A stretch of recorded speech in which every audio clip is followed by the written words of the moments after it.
ముందుగా స్టవ్ వెలిగించి నూనె కానీ నెయ్యి కానీ ఏం లేకుండా పల్లీలు బాగా వేయించుకుందాం. ఆఖరిన ఒక స్పూన్ జీలకర్ర కూడా. ఇది దేనికి అంటే చుక్కకూర పచ్చడి చేద్దామని.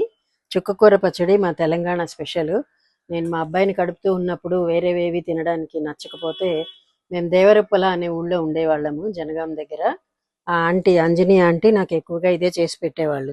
ఏం కావాలి అంటే ఇదే, అంటే ఏదో పిండి వంటలా ఇదే అడుగుతున్నామని నవ్వేవాళ్ళు అనమాట. మీకు చేసి చూపిస్తాను. పల్లీలు చిటపటమంటూ వేగిన తర్వాత ఒక స్పూన్ జీలకర్ర వేసుకొని కలుపుకోవాలి. ఆ వేడికే జీలకర్ర కూడా పొంగిపోతాయి.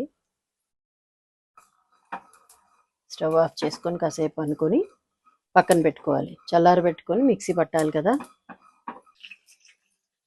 అదే ముకుడులో కొద్దిగా నూనె వేసుకొని వేడెక్కిన తర్వాత పచ్చిమిర్చి వెల్లుల్లి వేసుకోవాలి మీ కారానికి తగినంత.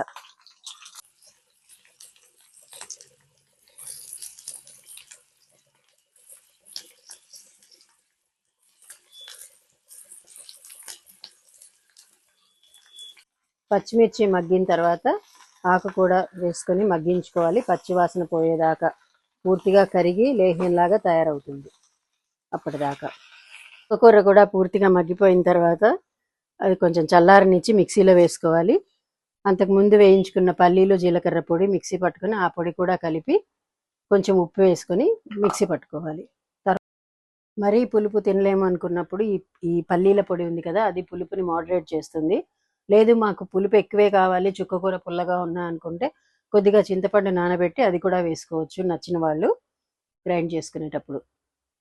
తాలింపు కోసం కొంచెం నూనె పెట్టి వేగిన తర్వాత ముందుగా కొద్దిగా ఆవాలు, తర్వాత శనగపప్పు, మినపప్పు, ఆఖరణ జీలకర్ర, ఇంగువ, కరివేపాకు, ఎండుమిరపకాయలు.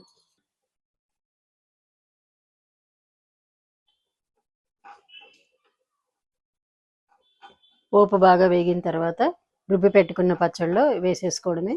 రెడీ పచ్చడి.